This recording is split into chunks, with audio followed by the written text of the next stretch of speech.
So for now, allow me invite NUP to introduce yourselves, and then I'll make my communication.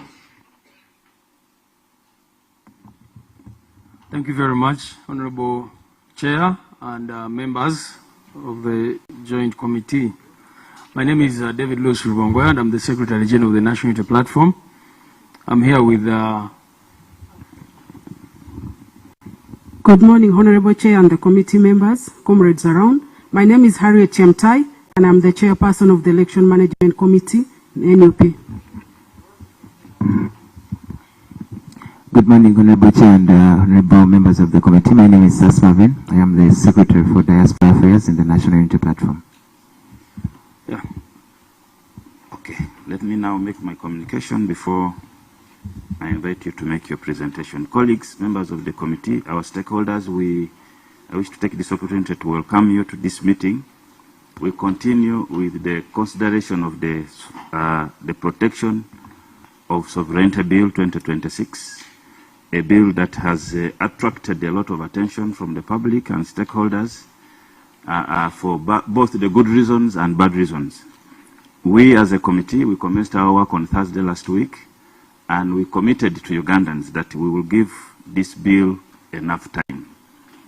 There are fears of hurrying the process. I wish to allay the fears of stakeholders who think that the process is being hurried. We will make sure we listen to all stakeholders who have expressed interest. And as I stated the other day, we will be here today until we ensure that all stakeholders who have expressed interest are listened to. Our procedure is, after listening to stakeholders' views, we retreat as a committee to consider each and every view that has been mentioned by a stakeholder to ensure that we give a balanced approach to consideration of the stakeholder views, and of course with the aim of producing a good law. So issues and worries of hurry should not arise. Stakeholders, because there are so many, we will just beg your indulgence that when you come to take the floor, you go straight to the gist of the matters. If you can help us by going clause by clause, tell us your concern and proposals on how you think we should treat such a clause, that would be so nice. Of course, there are those who are calling for complete rejection of the bill. Then you quickly give your justification. That would also be acceptable. What we urge you is not to go into unnecessary background, because the background to this bill has been mentioned. The impact of the bill to the economy has been well articulated. The impact of the bill to the ordinary persons has been well articulated. So let's just go straight to the issues. Clause 1, we have such an issue. We propose ABCD. Clause 2, we have such an issue. We propose ABCD, such that we can quickly capture your concerns. I think, as I proposed, it will be, we shall use the system of first in, first out. And again, we apologize for inviting you at the same time. But again, that's the easiest way of dealing with the numbers that we have. Colleagues, I thank you for coming. And as we did on Friday, I beg your indulgence for a very long day. We might be here up to 6 or 7 like we did on Friday. And so we brace ourselves for a very long day. Clerks, ensure that our table of eats is fully loaded, such that as soon as the eats arrive, I will invite our stakeholders to a cup of tea, and of course the members, to ensure that we're energized throughout the day. With those few remarks, I wish to, unless there is a reaction to my communication, I wish to invite, yes, Honorable Jonathan Odur. Mr. Chairman, I thank you for your communication. I have some concerns about your communication.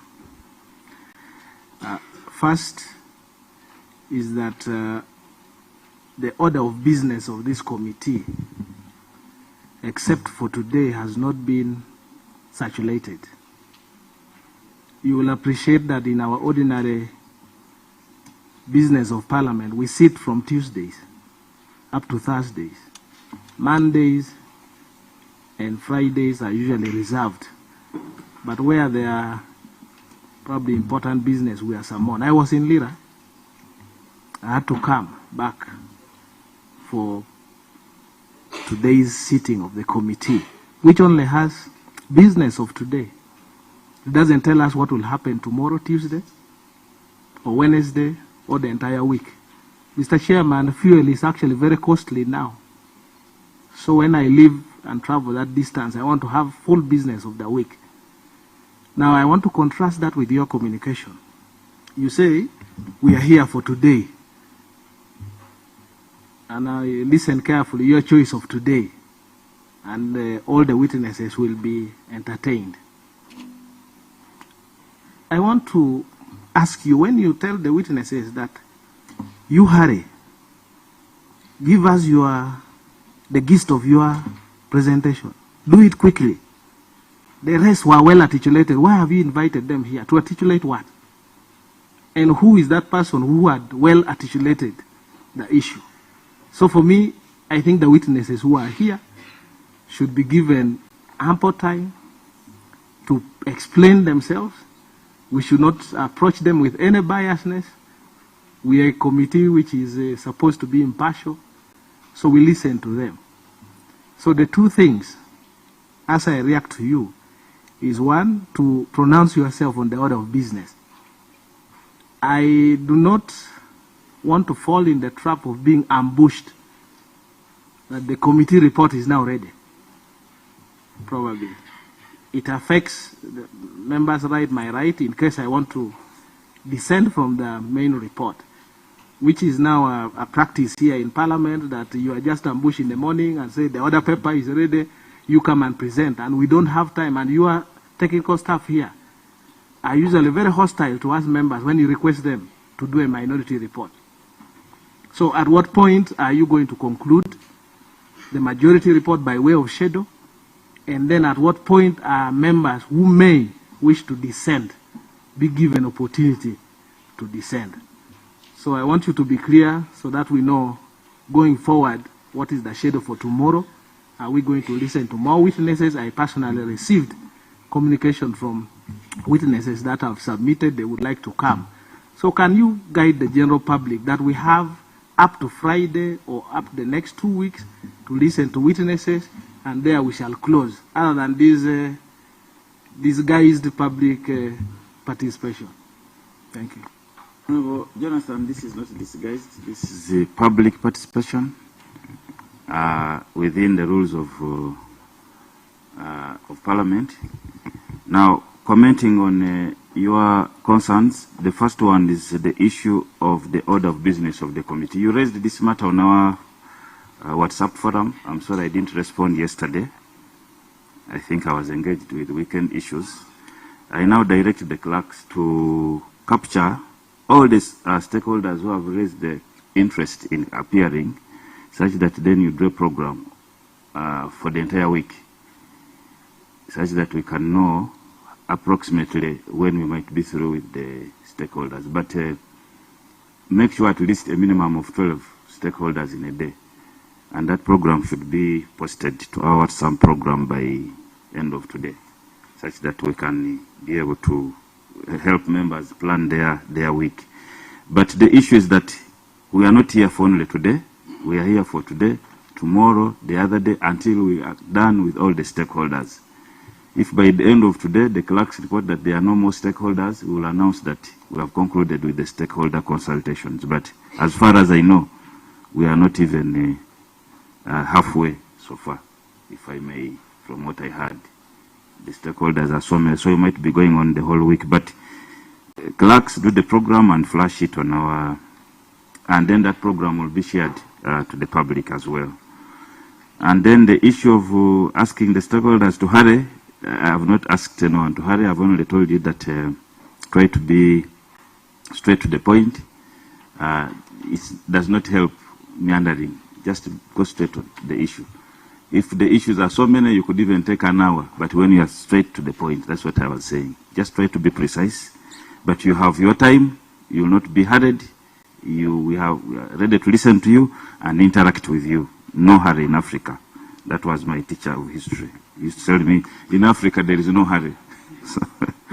So please, feel at home, no hurry. Let's listen to you and take your time to ensure that you deliver your issues. I think with that, I wish now to invite the National Unity Platform. The Honorable Secretary General is here. Kindly take your platform and address us on your memorandum. Thank you. Thank you very much, Honorable Chair and members. I wish to state from the outset that we are here on Friday, the whole day actually, because we were invited at 10 and we were not able to get that opportunity to present. But nonetheless, we are glad that we have that opportunity now. Maybe next time we should invite people at different times, because everyone comes at 10 and then they have to wait for the whole day. I'll try to keep it brief. We already submitted our memorandum, but I also want to state that we have submitted two documents, one from the party and the other from our diaspora, NUP diaspora, which I will not present, but you have a copy also. So, Honorable Chair and members, I want to address the committee on the objectives of the bill. According to the bill, its primary objective is provide for the protection of the sovereignty of the people of Uganda and provide for the registration and regulation of agents of foreigners, as well as their funding. The bill creates an impression that Uganda and its people lack the necessary laws to uphold their sovereignty. According to the bill's memorandum, Uganda lacks laws that protect its ability to self-govern, and the foreign aid that some members of our civil society receive causes a duplication or conflict with government programs, thereby giving outsiders influence over our country and undermining our right to self-determination.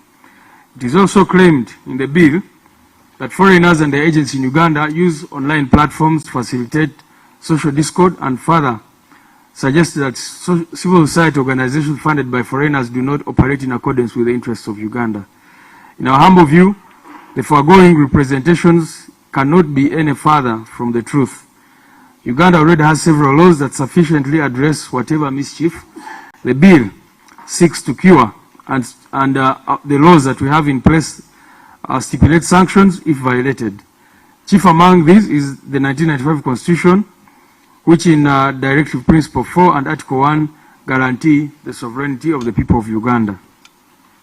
Notwithstanding the unconstitutional nature of some of their provisions, other laws that already address the defects purportedly identified include the Computer Misuse Act, the Anti-Money Laundering Act, the Political Parties and Organizations Act, the Presidential Elections Act, the Parliamentary Elections Act, NGO Act, and among others.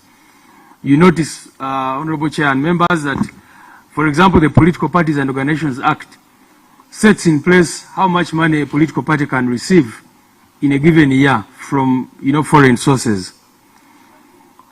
Ironically, since it regained independence in 1962, Uganda has greatly benefited from the warmth and generosity selflessly extended to it by the international community. That community currently funds nearly half of our recurrent national budget. We've even seen, I think the State Minister for Disaster Preparedness now appealing to countries of the world to come in and support Uganda because of USAID funding gaps. And so you wonder why the government itself thinks that it should be getting foreign funding and yet seeks to block or regulate heavily NGOs, political parties, and other organizations from being able to do the same. More still, the very system of government that Uganda is running today and the architecture of its public service are largely creatures that some international community dismisses, that the bill dismisses as foreigners and seeks to shut out from Uganda's affairs. Yet, if it were not for the intervention of foreigners like the World Bank and the International Monetary Fund, at the close of the 20th century, Uganda's economy, which the NRM government takes credit for, would probably be doing far worse. We are therefore convinced that the stated objectives of the Protection of Sovereignty Bill are not sincere, and the bill ought to be accordingly withdrawn in its entirety. The National Unity Platform believes that this bill is completely unnecessary.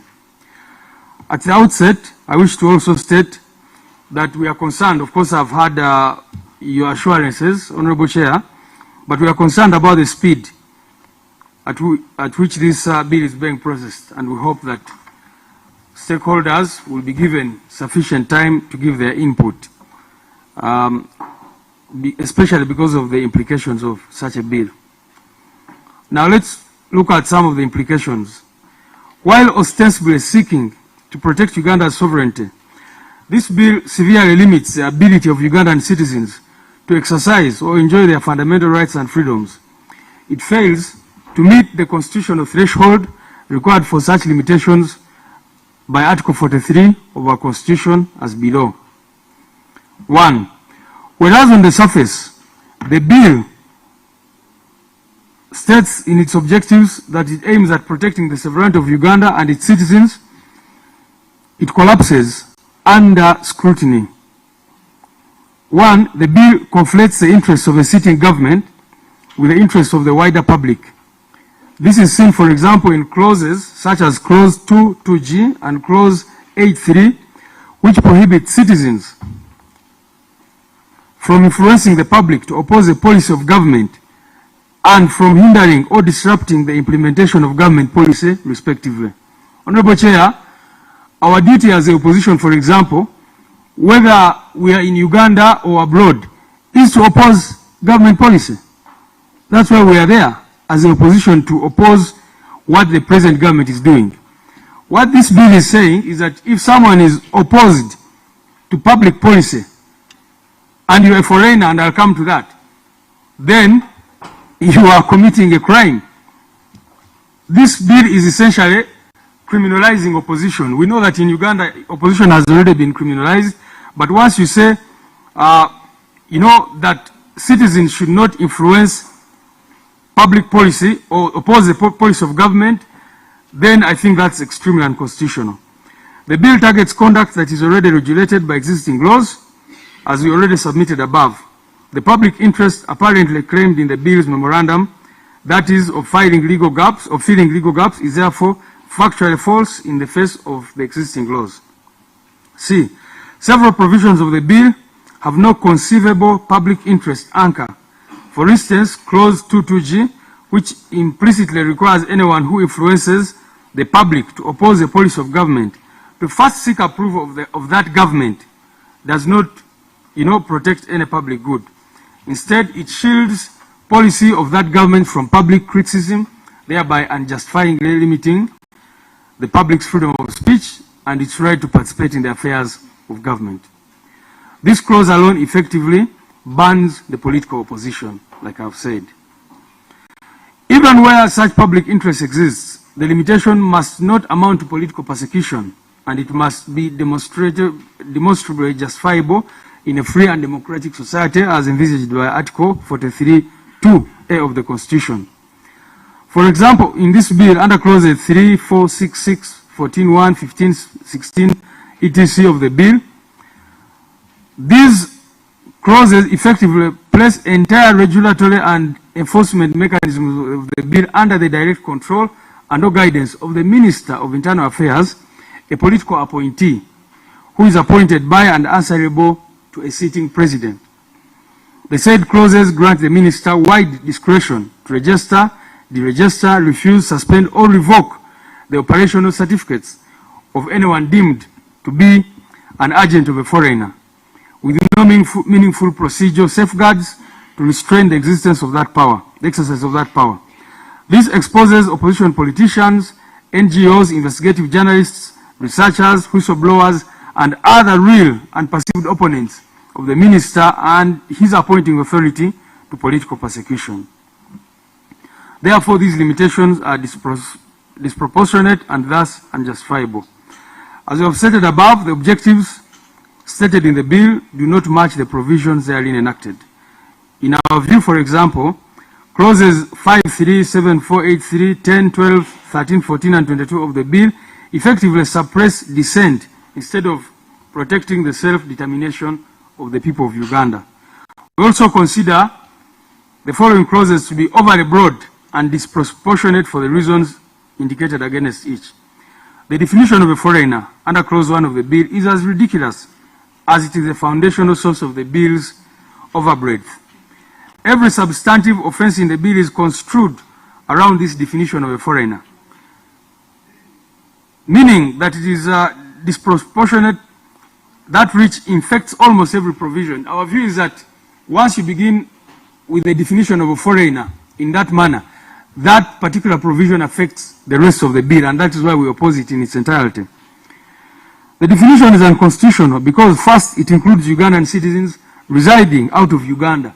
It means, Mr. Honorable Chair, that if a Ugandan goes on a plane or moves by any other means out of Uganda, that person at that point has become a foreigner. How ridiculous.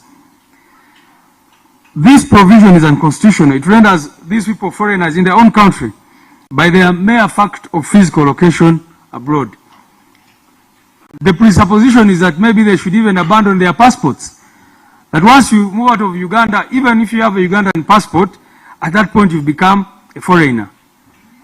Any Ugandan in the diaspora who sends money to their family or funds a political campaign or communicates political views to relatives at home is considered a foreigner. And thus, whoever is based in Uganda who wishes to deal with him or her requires ministerial permission. Second, and most critically, the definition empowers a minister to declare any person or body a foreigner. This delegation grants a minister open-ended power to expand the definition of a foreigner to capture any individual organization at will without any defined criteria. Such a definition, which can be expanded by ministerial decree at any time, provides no legal certainty whatsoever, thereby violating the right to a fair trial and the principle of legality. It is also ridiculous because it implies that even government officials who go out of the country on official duties automatically become foreigners who are then forbidden to conduct the business of the state. Now, clause 5.3, in which the phrase interests of Uganda is undefined. So one of the problems with this bill, Honorable Chair, and why we think it should be thrown out, is the nature in which it defines or it sets principles very, very broadly and therefore subjects them to abuse at any point. Consider 5.3, in which the phrase interests of Uganda. Who defines what interests of Uganda are? You know, it renders the related offense vague. This violates citizens' right to free speech and association, because everybody will be asking themselves if what I'm going to say, whether what I'm going to say is contrary to the interests of Uganda or not, because who defines what the interests of Uganda amounts to?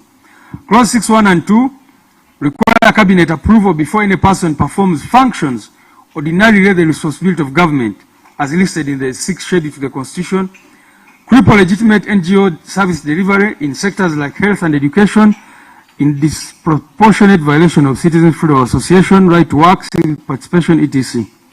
Clause 7.3 criminalizes policy development without cabinet approval. Can you imagine? Thus effectively outlawing opposition manifestos, academic policy work, research, which is disproportionate violation of citizens' freedom of expression, thought, and opinion. Clause 8.3 prohibits acts that hinder or disrupt government policy implementation without necessarily requiring unlawfulness or harm. Left as it is, this clause converts such actions as democratic opposition, litigation, and even journalism into criminal conduct, which constitutes a disproportionate violation of the freedom of expression and the freedom of assembly. Clause 11.2 prohibits foreign-linked influence over our elections. Honorable Chair, that's very, very problematic. Now, when you read that and compare it to the definition of the foreigner in clause 1, and then the bill is saying that, you know, foreigners should not influence our elections. And these foreigners include Ugandans in the diaspora. So does that mean that Ugandans in the diaspora should now not have a say in how elections are run? In any case, the High Court of Uganda has already declared that Ugandans in the diaspora should be given an opportunity to even vote. But as you know, that right has not been implemented by the Electoral Commission and other agencies. So it's ridiculous to say that if a foreigner is, you know, influencing elections in Uganda, and then with that broad definition of a foreigner, it is very, very problematic. This tantamount to disenfranchisement and violation of citizens' right to vote and participation in electoral processes. Clause 12.1 prohibits any meeting aimed at interfering with government operations without establishing a threshold for when such a meeting would become unlawful. Effectively outlaws opposition political rallies, trade union activities, etc., in violation of freedoms protected by Articles 29(1)(a) and D and 43 of the Constitution of Uganda. Clause 13 makes it an offense for anyone to publish any information, even if it may be true, or participate in any act that weakens or damages the economic system or viability of the country, causing economic disruption, insecurity, or instability. How do you define this? It is so broad that the government will wake up one day and choose to interpret it in any way it desires. Besides being vague, this provision suppresses journalism and political criticism, which disproportionately violates citizens' right to speak freely and access to information, as well as Article 43 itself, as no legitimate democratic society criminalizes truthful publication. Clause 22.1 imposes a funding cap of 400 million per 12 months on affected organizations, and that is likely to cripple activities of such organizations as opposed to encouraging them. You know, Honorable Chair, for example, the National Unity Platform, irregularly has been prohibited from getting public funds that it ordinarily should be entitled to. That's a debate for another day. So what this bill is saying is that NUP as a political party should not be receiving funding of this magnitude, you know, from what it is defining as a foreigner. Effectively, you're saying we have crippled you internally and even crippled your probable sources. You know, if Ugandans in the diaspora collect money collectively and want to send it in one go, this bill says that is a crime being committed. So, which again makes the intentions of the bill suspect. Clause 23.1, which defines disruptive activities to include participation in demonstrations, retrospectively declared unlawful, imposes a chilling effect on political expression and civil society. You know, everybody knows that in this country, you cannot, as an opposition party, write to the police seeking to demonstrate in Kampala and you get clearance, even when the law does not require that you get clearance. So, in other words, demonstrations in Uganda have practically been rendered unlawful, every kind. But now, this bill is saying that any encouragement of demonstrations, you know, by a foreigner is unconstitutional, is criminalized. So, this violates the freedoms of assembly and association as well as Uganda's obligations under regional and international charters. Further, there is no rational connection between the harsh penalties proposed in the bill and protecting Uganda's sovereignty, as a means the bill chooses to do so are grossly disproportionate to the ends it purportedly seeks to achieve. We accordingly find these penalties ridiculous.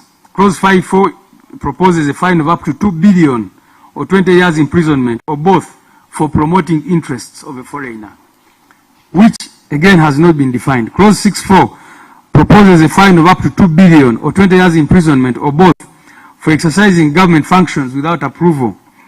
Clause 7.4 proposes a fine of 2 billion or 20 years imprisonment or both for developing policy without cabinet approval. Other clauses in this category are 10.2, 11.3, 12.2, 13, 14, 22, 26, etc. Even if one were to assume that the objectives and provisions of the bill are legitimate, which are not, the penalties proposed by these clauses are nevertheless excessive, high-handed, and suspicious altogether.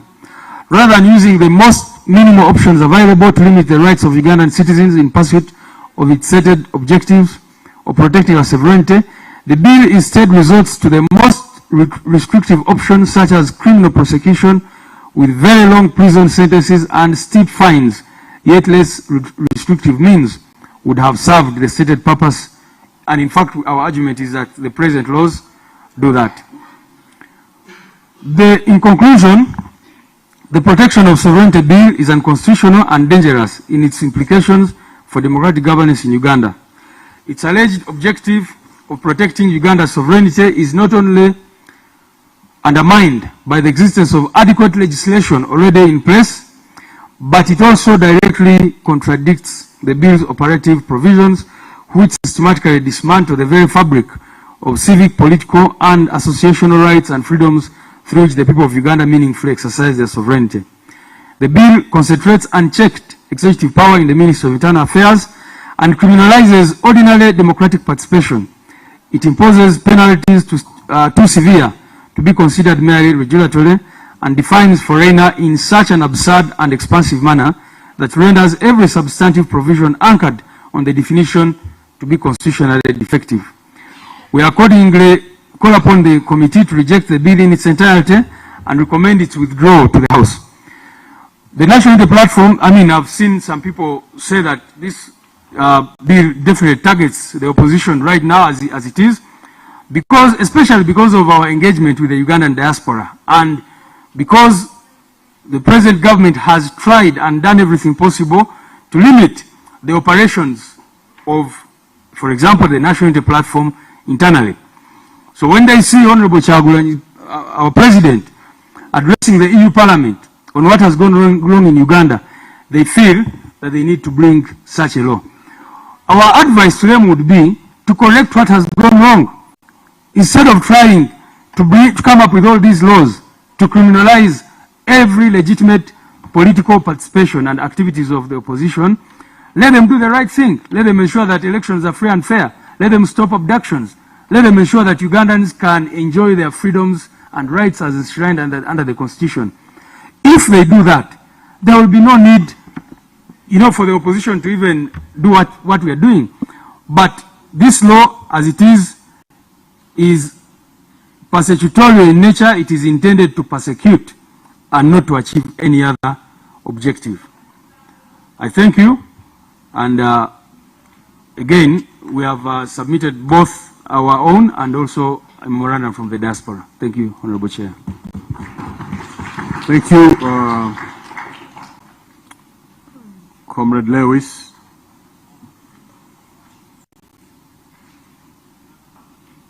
For the presentation. Now, honorable colleagues, because the Secretary General has presented the memorandum on behalf of the party, I trust the one from the diaspora is for submission for consideration onwards, not presentation. Yeah, we don't have a copy. Oh, okay. We don't have a copy of the memorandum from the diaspora. Does our Secretariat have it? Please make copies and distribute to the honorable members. Now, honorable colleagues, let's weigh in with the National Unity Platform, seek clarification, guidance, information, questions, so that we allow another team to make a presentation. But Chair, before that, when we sat here on Friday, the substantive chair of the committee had indicated that arrangements were being made for the diaspora to present to us virtually, and then we would engage them. I don't know if that is still the position from our side, because they are ready to present and would like to engage them, or that opportunity is now closed. I have not received any communication which closes it. The difference with this one is that this is okay. I've been informed by my clerk that we will have it tomorrow. But this is specifically National Unity Platform diaspora team. The other one is a wider concept involving many players outside, in and outside the political players.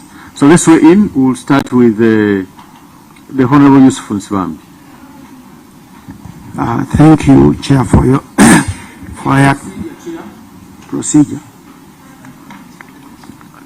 Procedure. Thank you, Chair.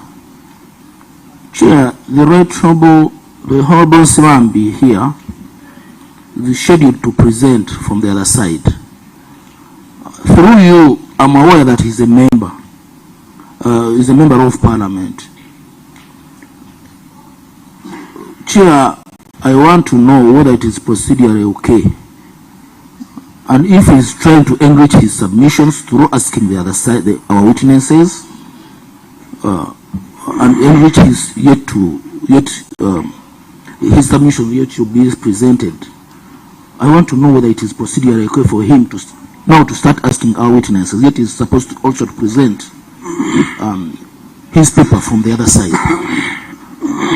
Honorable colleagues, we very well know that any member of Parliament can sit in any proceedings of any committee. Those are the rules. And so the Honorable Yusuf Nsibambi, in as far as I know, is a member of parliament representing the people of Mawokota. Chair, my issue is, it's like when after him submitting here and becoming a witness the other side, that now he will turn into the house and start submitting, yet he was here and presented his views here. My point here is, he has been scheduled to present from the other side. Are we proceeding well to allow him now to start asking questions? My ruling is that as a sitting member of parliament, he has every right to participate in the affairs of any committee that sits in parliament. So he is rightly in the place. Please, Honorable Yusuf Nsibambi, proceed. Thank you very much, Chair, for your kind indulgence. I just have one question, actually not a question, clarification. I want to tap the Harvard brain also. And I'm very sure it's not in bad faith. Honorable SCG, I just want to seek your interpretation of Article 8A of the Constitution. You've, in your paper, talked about public interest. I can just read it briefly. 8A, subsection 1 and 2, or clause 1 and 2. Uganda, under 1, shall be governed based on the principles of national interest and common good enshrined in the national objectives and directives of the principles of state. 2. Parliament shall make relevant laws for the purposes of giving full effect to the clause 1 of this article. Then, under Directive 4, which you've cited of the Constitution, 1, 2, and 3, the state and citizens of Uganda shall at all times defend the independence, then sovereignty and territorial integrity of Uganda. 2. The state, highlight that word, the state and citizens of Uganda shall endeavor to build national strength in political, economic, and social spheres to avoid undue dependence on other countries and institutions.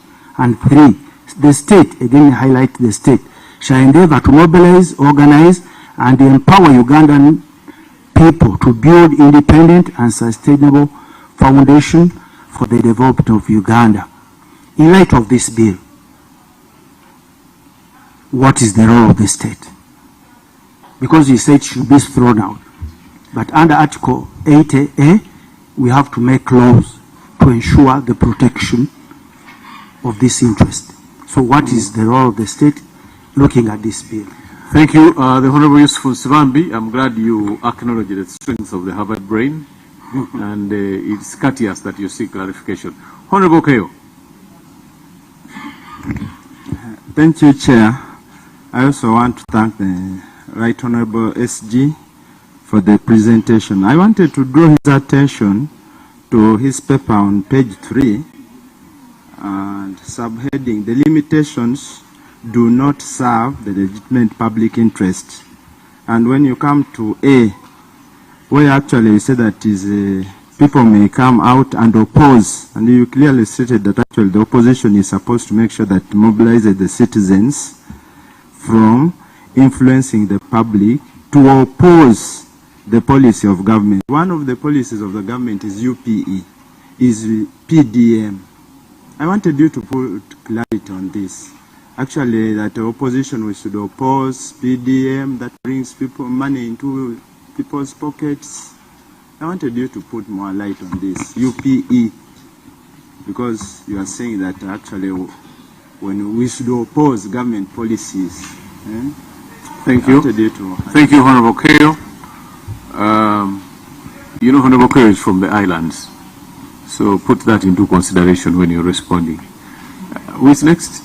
Honorable David Livingston Zijan. Mine is exactly what Okeo's concern was, but for the record, I'll put it in my own words. First, I must commend the eloquence of the Secretary General. The Honorable Fox is not appreciating that. Please, give credit where it's due. For the Secretary General's comfort, you know, as I was coming into the gate, we came in together with Honorable Mulima Mayuni, Honorable here on my left, and he saw the color of my shirt, and he said, all along you subscribe to this party. And I said, but this color existed before parties came. I am the Dean of Independence in the House, so please know that I am very independent. So I think that while your presentation is wonderful and it really captures my admiration, I also get concerned when you say your goal is to oppose government policy. This, as he has stated, implies that even if government says we will bring national insurance, health insurance for all, you will oppose. Universal education, you will oppose, because the goal of your existence is to oppose.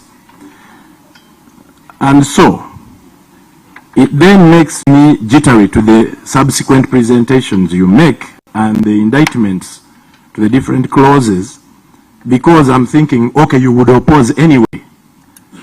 So it doesn't necessarily mean that these are negative or injurious to society. You're simply doing your job, which is to oppose.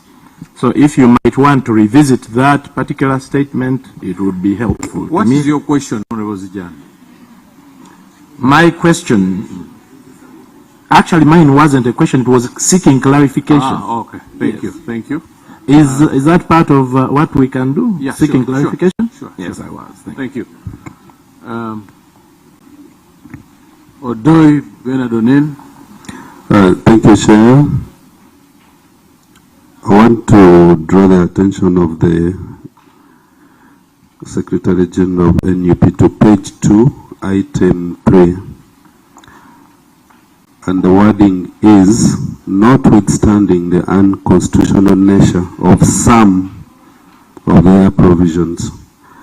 My interpretation of this is that you actually agree with some of the provisions in the bill. In your presentation, you conveniently omitted any mention of some of the provisions, which I think you indicated under this line. Is this, as you did say, merely opposing or selective criticism? Yet I know part of your work or role is actually to scrutinize and then improve on a matter before you in this committee. So would you please come out of the blanket rejection and actually spell out the provisions where the interpretation of this where indicated some of the provisions. Thank you. If any. Let's have the last one. Yes, Honorable. Yeah, sure.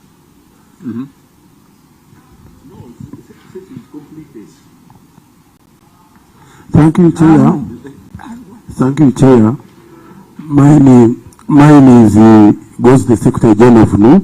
First of all, I appreciate for your presentation, but mine goes on the issue of diaspora. I'd like to bring it to the attention, the Secretary General of NUP, that actually it's not only NUP which has a support base in the diaspora. All the parties, political parties, they have support base in the diaspora. So the law will not only affect NUP, but it will affect across the board. For example, NRM has even the directorate of in its secretariat in charge of diaspora.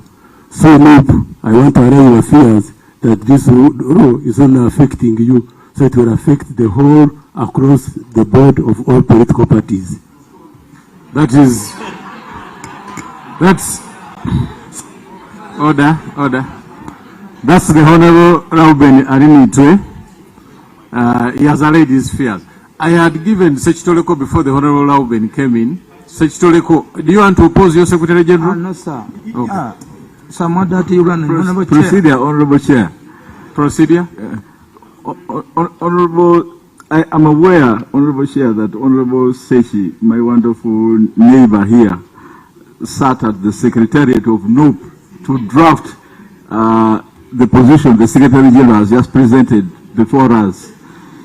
Is he therefore proceeded in order to make further submissions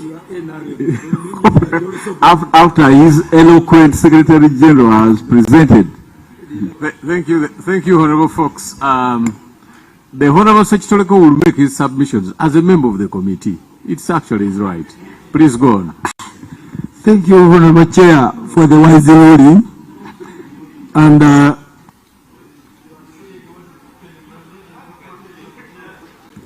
I need your protection, Chair. Still You're protected. Oh, Sergeant, at home to be near here because I'm not safe. Honorable Chair and colleague members, Robert Sekitoleko and maybe our visitors. Robert Sekitoleko is my name, a member of Parliament, Bamunanika County, Ruero District. I'm a member of National Unity Platform, the Almighty Party. Just to thank my Secretary General for the submission and the breakdown of issues per issue. On behalf of Ugandans who are there, because now we are their voice, thank you for coming up with the voice of somewhere, somehow. And I think with this submission, the government will think twice as you have pledged. Honorable Sechitoleko. Thank you so much, Honorable Chair. Honorable Sechitoleko. Okay, I think now we can give the right Honorable Secretary. Oh, our senior member here will wrap it up from this side. We agree that I'm not giving any other person a chance this side after the Honorable Katuntu. Well, thank you, Chair.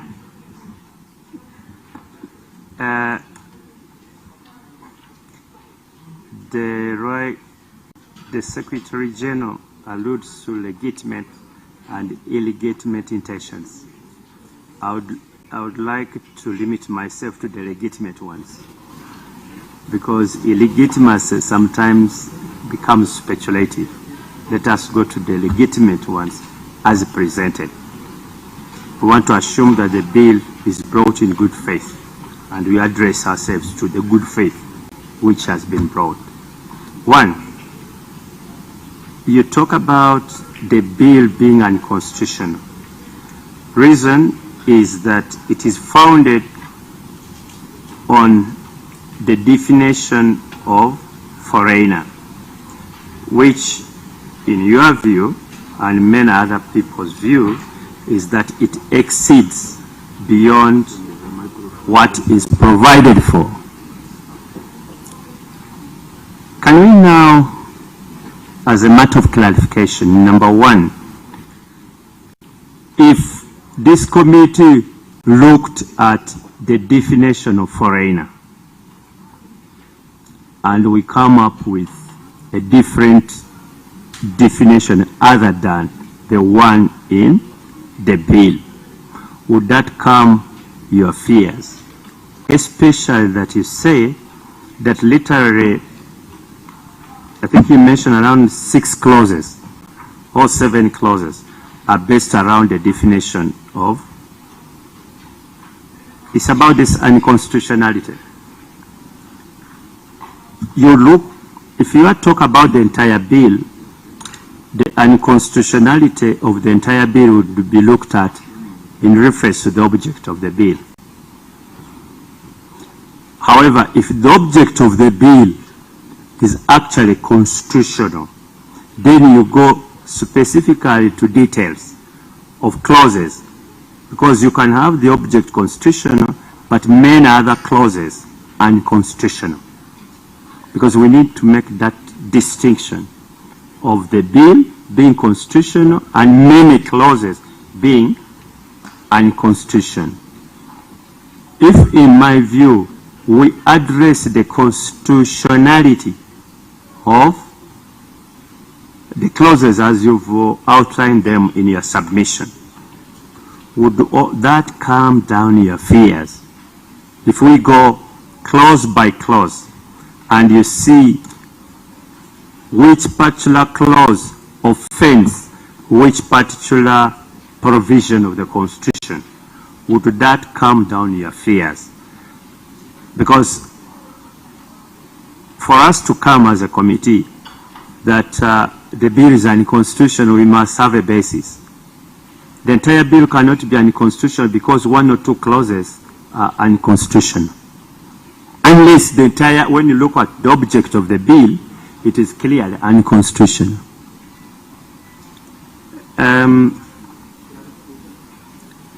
Question from you? No. Allow the Honorable Katun to submit. Well, on that point, I'll end there. Were you seeking clarification from Honorable Katuntu or the Secretary General?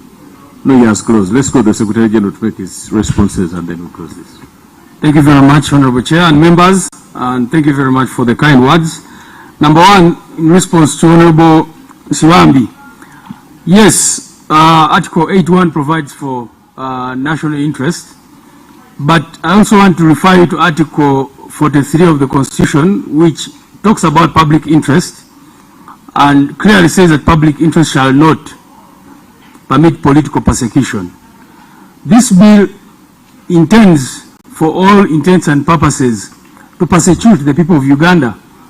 It is intended at political persecution. And so national interest, and I'm trying to infer public interest into national interest, it cannot in any way stand insofar as it promotes political persecution. And so, but also secondly, when you say what would be the role of Parliament, this protection of sovereignty bill as it is not the law envisaged under Article 8A. The law envisaged thereunder is a law that would clarify what national interest amounts to. That's not what this bill is doing. So this bill just refers to national interest, but does not even define what national interest is. So if you ask me what Article 8A, the import of that would be, it would, because it says that Parliament, Uganda shall be governed based on principles of national interest and common good. And we all know that that's not what is happening today, both in practice and in legislation. So I think that, in fact, the enactment of this bill into law would be contrary to Article 8A that you are making reference to. Now, I did mention something about opposing government policy, and I think some honorable members... you see, the problem comes when lawyers are trying to argue. I think what we should, as a clarification, if this bill was to operationalize any provision of the Constitution, the object would state so. Absolutely. And that's what he was asking. That's what the Honorable was asking, what would be the role of Parliament? And I said, this law is not really addressing Article 8A of the Constitution. It doesn't. About government programs, I think we have a right to criticize government programs. And when I say we are in opposition, it does not mean that we are going to be opposing every single thing. But what I'm saying is that we have a right, and the people of Uganda, whether in Uganda or in the diaspora, should have a right to oppose those government policies or programs. And people, you know, Ugandans in the diaspora should even have a right to encourage the people of Uganda. If a person is in the diaspora and wants to communicate to the people of Uganda or mobilize them to oppose a certain policy which they think is oppressive or repressive towards them, they must have a right to do that. And that's why we talk about alternatives, because if, for example, you talked about UPE and PDM, as an UP we have a better understanding of how those programs would be for the benefit of the people. So it's not, we have a right to offer alternatives and definitely to oppose those things which we do not agree with. Now, someone, I think the Honourable Member also asked about paragraph 3, which begins notwithstanding the unconstitutional nature of some of their provisions. I think you misread that paragraph, because that paragraph refers to other laws. It refers to the Anti-Money Laundering Act, the Computer Misuse, the Political Parties and Organizations Act, the Presidential Elections Act, etc. That's not a reference to this bill. That's why we say, notwithstanding the constitutional and unconstitutional nature of some of their provisions, other laws that already address the defects purportedly identified, the bill include, and we give a list thereunder. So it's not that we are conceding that there are some provisions which are constitutional. No, not at all. The honorable member said that the law won't affect only NUP, which is why you should also oppose it. Definitely. I was here to speak on behalf of NUP diaspora, but now that you agree that it will also affect your diaspora, then you should, as NRM, oppose it with all your lives. Now, Honorable Katuntu, the senior, talked about, his question is, what if the definition of foreigner is rectified? And my submission would be that it would require the withdrawal of this bill, because the entire objectives of this bill are based on the definition as it is stated. So it would probably require you to withdraw it and redraft.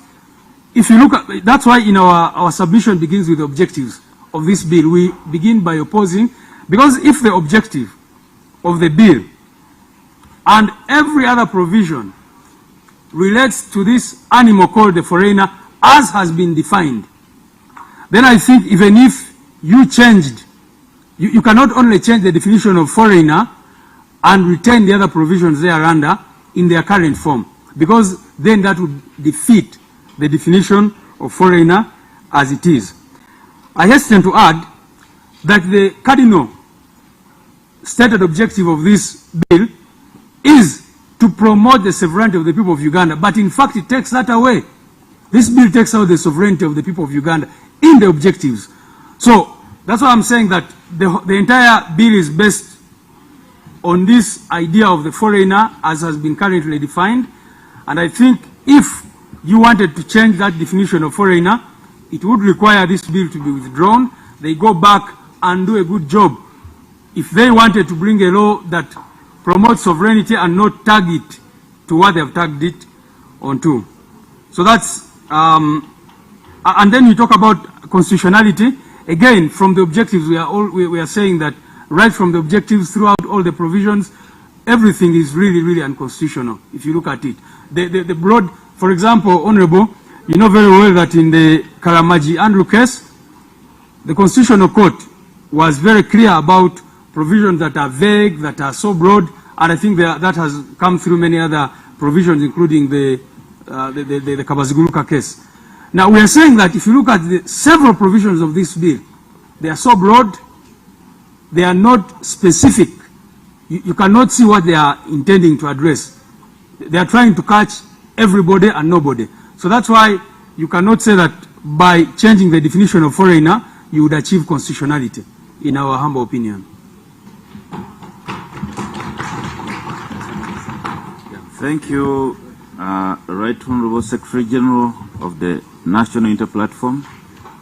Now that he has even received a round of applause from the stakeholders, I hope that points that have come out so clearly and well canvassed, you will just make reference to those points. You don't have again to labor yourself, because he has been very articulate on quite a number of things, so you will save time by just making, maybe concurring with the Secretary General on some matters. So we thank you so much. Matters well captured. We have the memorandum, and we can give you assurance that all the matters discussed will be given due attention. And we ask you to take your leave. Thank you so much. And the Honorable Secretary will give us the opportunity to escort you as is very excited about the boss being in the house.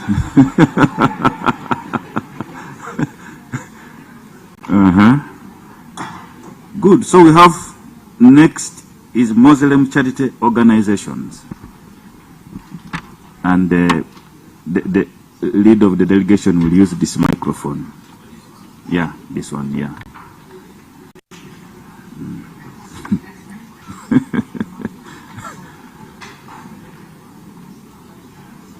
Thank you. So the lead of delegation will... Colleagues who have come in later, there are colleagues who have not introduced yourselves. I give you this opportunity now before we proceed.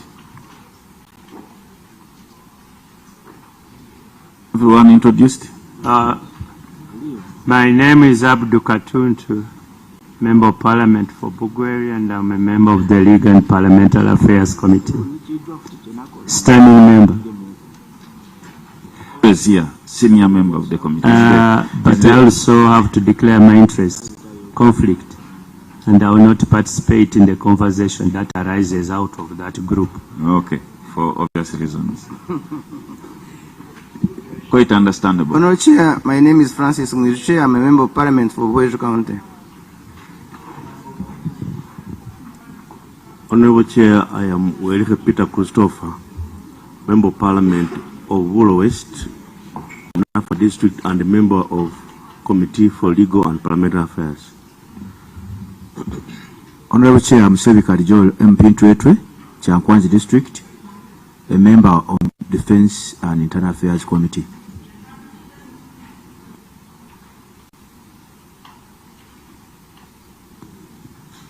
Just a minute.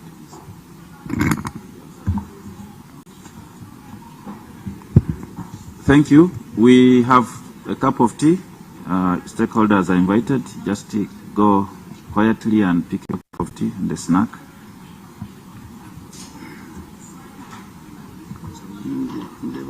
Stakeholders just come. Can you kindly deal with our clerk right here? Thank you. I now invite the Muslim charity organizations. You introduce yourselves and proceed to present your memorandum. Bismillahirrahmanirrahim. Alhamdulillah wassalatu wassalamu ala rasulillah sallallahu alaihi wasallam. Assalamu alaikum wa rahmatullahi wa barakatuh.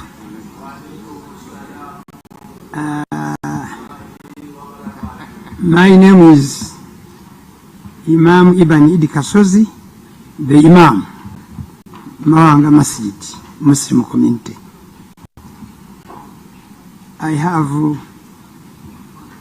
We are representing 24 Muslim civil organizations, both NGOs as well as associations. They are Uganda Muslim Youth Assembly, Mia Foundation, Humanitarian Efforts and Relief Uganda, Muslim Welfare, Solidarity Fund, ex-Makerere University Muslim Student Association, Salam Charity, Al-Hidayah Foundation, SMK Foundation, Islamic Center for Education and Research, Sahara Charity Organization, Green Top Charity Organization, First Candle Charity Outreach Organization, Mawanga Masjid Muslim Community, Uganda Muslim Lawyers Association, Organization for Muslim Social Development and Innovation, Just Humane Organization, Al-Huda Drops of Hope, Uganda Muslim Women Vision, Salam TV, Uganda Muslim Teachers Association, Uganda Muslim Education Association, Buganda Royal Muslim Student Association, and Uganda Qur'an Schools Association. Our delegation has 11 members, whom I would like to introduce quickly. Number 1, Abdul Karim Kalisa, representing Union of Muslim Councils of East and Central Africa plus Salam Charity. Dr. Toha Kasule, Al-Hidayah and Director, Kampala Campus, Islamic University in Uganda. Senator Ahmed of here, Uganda. Osama Rasampija of Green Top. Twaha Matovu, Sahara Charity. Kanal Harun, Umia. Siraj Fampa, Solidarity Fund. Abdul Salam Chinobe, Country Director Salam Charity, Huzaifa Chibira, First Kando, and Rugorobe Ahmed, Uganda Muslim Lawyers Association. Mr. Chairman, I would like to take this opportunity to thank you for inviting us to come and present our memorandum, which we had earlier sent to you. In this memorandum, as you see, ours is preserve freedom of worship. I do know many people have presented to ours, but we have some specific things we think, if not properly addressed to, may interfere with our worship. And as a community which has been disadvantaged to some sort. Do you have a copy of this? I have one. You don't have? I have given you several of them. You gave us several? Several, yes. Chair, also the memorandum whoever is interested, I can give more. You have some? But folks should listen attentively. He supports youth. And I listen to the Muslim League. Support human rights. And I support human rights. Also the memorandum from the diaspora. Okay, let's just be attentive. Actually, I had imagined that since this memorandum was forwarded earlier, more copies are coming in. It had been photocopied. But at least I know I have provided about 10 of them. We will have more copies shortly. Okay, thank you so much. Begin with the Foxy. Memorandum of? From the people of the diaspora. The one of NUP? Yes, has not been shared. Do you have a copy? Yes, they shared. They said that they had shared already in advance. Okay, run more copies and have the members get copies. They had two presentations, the one for the Okay, let's proceed. Now, I was saying before the interjection that we as a community, we have certain things specific to us which we think the law being proposed is very, very unfair in many sections. And therefore, as leaders in the community, we thought that we should be here by the order of the hadith of the Prophet, which says, Man ra'a minkum al-munkara fayughayyiru biyadihi fa in lam yastati'u fa bil-lisan fa in lam yastati'u fa bi-qalbi. According to that tradition of the Prophet sallallahu alaihi wasallam, which is agreed upon by all the 6 books of hadith, procedure. He says, whoever. What's the procedure matter? I'm not intervening in his submission. I want to understand what he has said so that I... Why don't you be patient, Honorable? If you are No, you said, gentlemen, you said that according to that which is agreed upon. My only concern is I don't want you to proceed before I understand, right? There is no ill will whatsoever. I just want, because you have spoken a language I am not conversant with, I want to capture you properly, okay, so that I may respond appropriately. Imam, you'll interpret whatever. Thank you. I was going to that one exactly. I was going to interpret that, and I would also beg you, Mr. Chair, that in certain sections where I have to invoke some verses of the Quran, I want to say them as they are, and then I will interpret. Let everybody feel comfortable. I am the Imam. So, the Prophet, whoever amongst you sees anything wrong, he should change it by force if he can. If he cannot, he should speak against it, as you have come here. If he cannot, he should hate it in his heart, but that is a weakness of faith. That is what it means, Honorable Sir. Thank you very much. Introduction. We acknowledge the government's duty to safeguard Uganda's sovereignty and promote national integrity. We are equally aware of the risks associated with foreign interference and the potential for external interests to be prioritized over the common good. However, the authority to legislate carries a fundamental obligation to ensure that all proposals conform to the Constitution of Uganda and international human rights standards. Laws must be precise and transparent to prevent arbitrary enforcement. Upon reviewing the Protection of Sovereignty Bill 2026, we find that its current restrictive and punitive framework poses a direct threat to the exercise of the Islamic faith. If enacted, the bill's vague provisions will obstruct the fulfillment of the 5 pillars of Islam, specifically Salah, Zakah, Sawm, and Hajj. Salah means prayer, Zakah means almsgiving, Sawm means fasting the month of Ramadan, and Hajj means the pilgrimage to the holy place, alongside the Sunnah practice of Sadaqah. And also it may jeopardize those people who give Sadaqah, which is charity.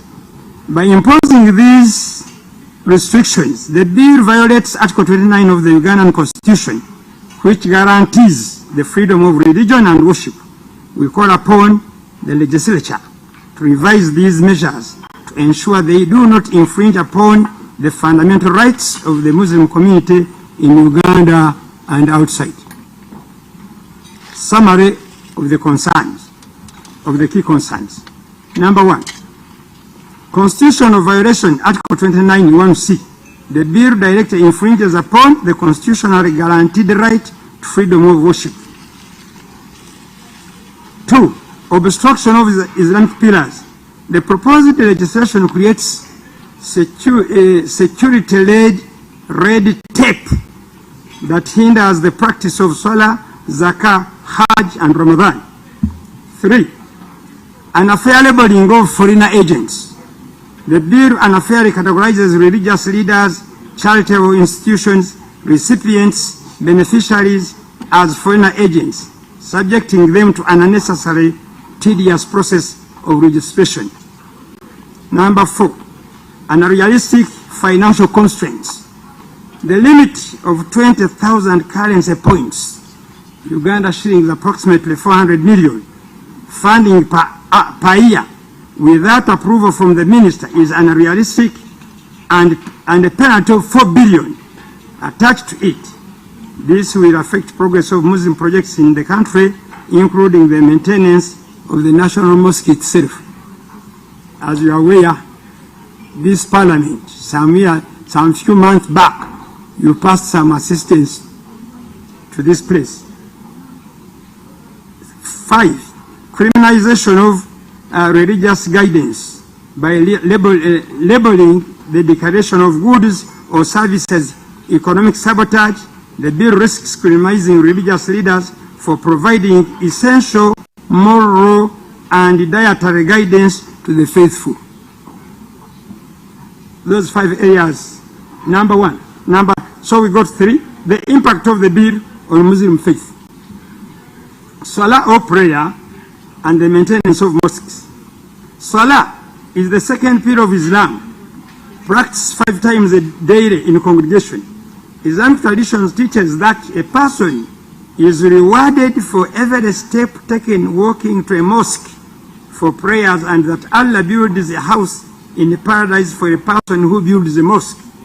Mosques are Allah's houses where faith is strengthened, morals inculcated in our lives, souls are refined, and citizens encouraged to desist from social evil such as corruption, theft of public resources, and providing unjust leadership. The role of foreigner support. It is a matter of public record that the Muslim community in Uganda relies heavily on foreigner donors to construct mosques and provide water sources for ablution, which all benefit the wider community. Our national mosque at Wadi Kampala stands as a premier testament to this global solidarity. Its construction and ongoing maintenance have been sustained by foreign funding rather than local contributions.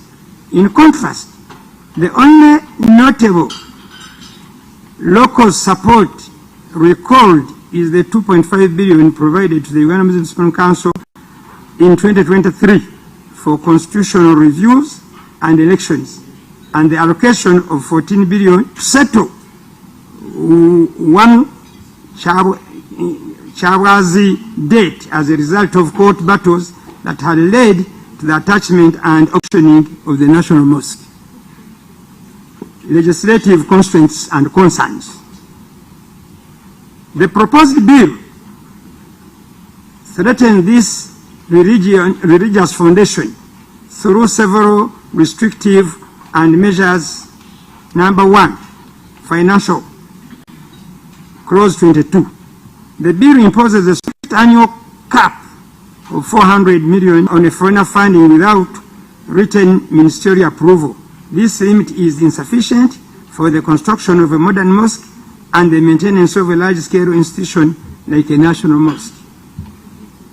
Apart from that, when we look at this amount of money they are talking about, one of these organizations listed here, I don't know whether we have an MP from Kayunga here, we are constructing a fully-fledged ward for sickle cells people because they are being treated on a street in that hospital.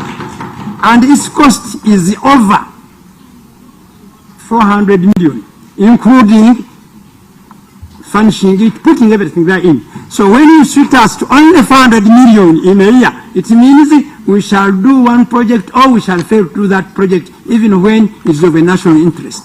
Kayunga Hospital, I don't think, is for the Muslim community. Number 2 of that example, we do, some of you in your own constituencies, we have provided water, power motorized water, solar water. I don't know whether we have an MP from Kajara here. In my former school called Chitunga High School, where I went, ever since I was there in the 70s, up to recently, their problem was water. One of the organizations represented here, through foreign funding, we constructed a water well which provides 6,000 liters of water per hour, over 50 million. So that is why we think, for us as Muslims, and that is charity anyway. So the moment you restrict us from doing charity, you are impinging on our faith. So that is number 2. Stigmatization and red tape clause 15 and 16. Imam, yes. Information to you.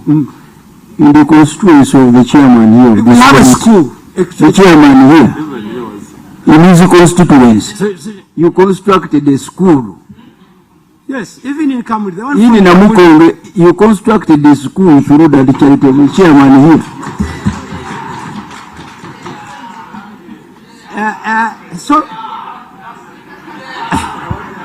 And Namukonge is where the grandmother of Honorable Katundu comes from. These all are beneficiaries here. That's why Katundu restricted himself, because he knows. Now, we move on. I can give many examples, but because of time, let me stop on those ones. Because I'm very certain that we have been to the whole of this country, and recently I have been in Karamoja, and we are going to provide a school, a same school actually in Karamoja, because I was astonished.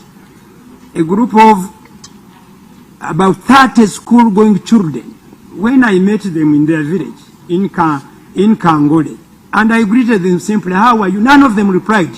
When I asked why, they said, we don't know school. And the school is 10 kilometers from here, we can't go to school. So we offered to put the structure for the school, and soon I will be to Karamoja, maybe next week, to converse on this work. Okay. Let me speak in the microphone.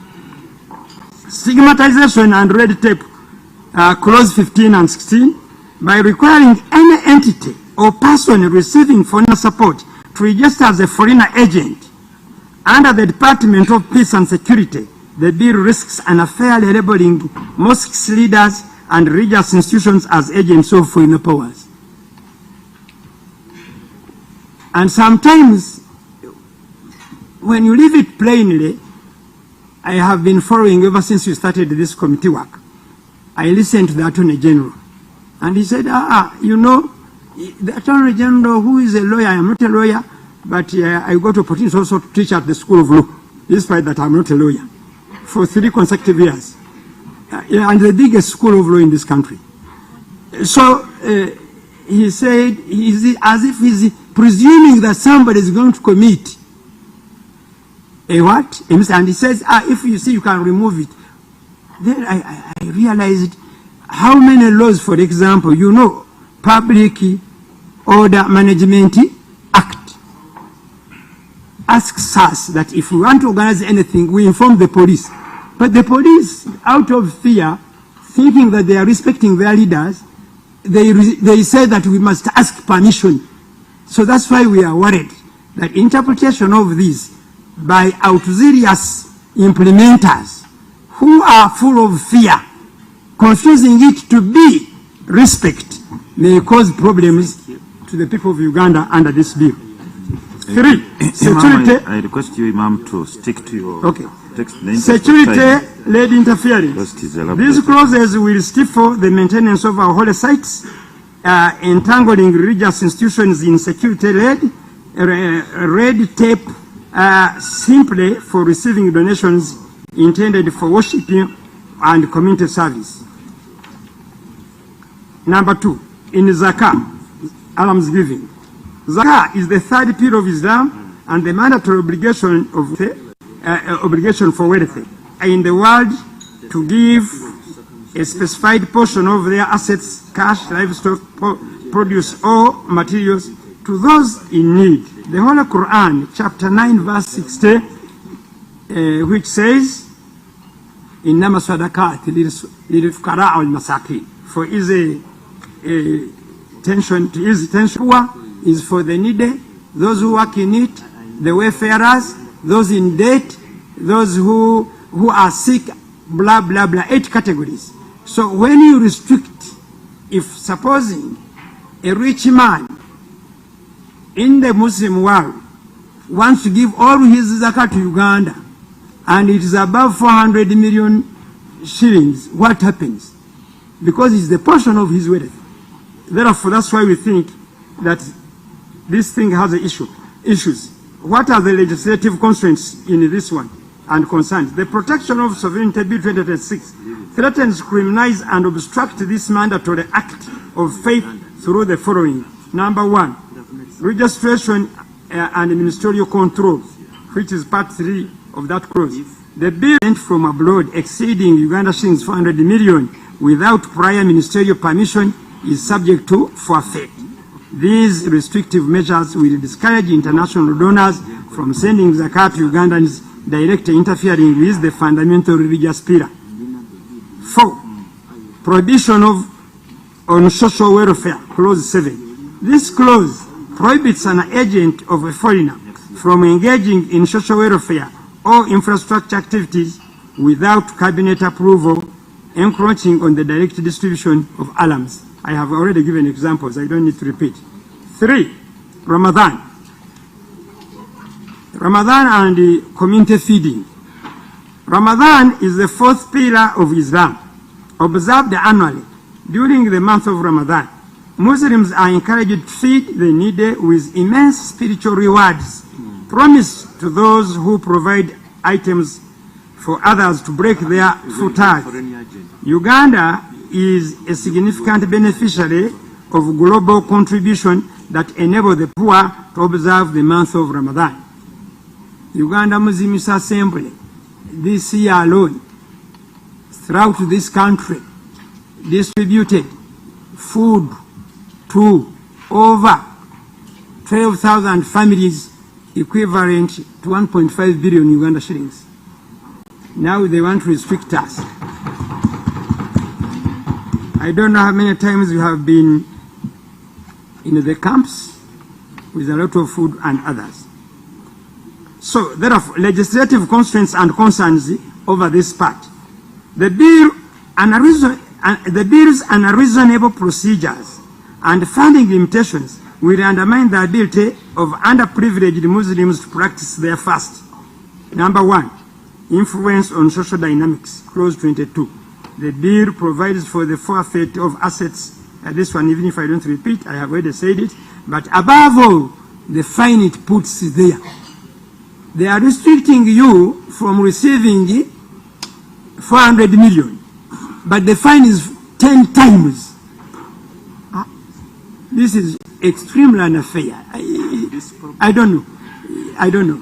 As a student of Islamic thought, I am inclined to think that somebody who did this is heartless.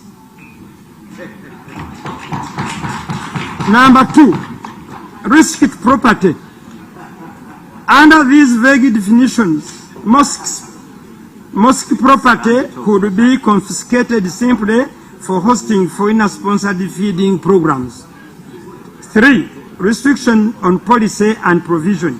Provisions prohibiting individuals from carrying out activities that overlap with government policies, unless authorized, may prevent the distribution of food and essential items, hindering followers across the country from breaking their fast according to Islamic tradition.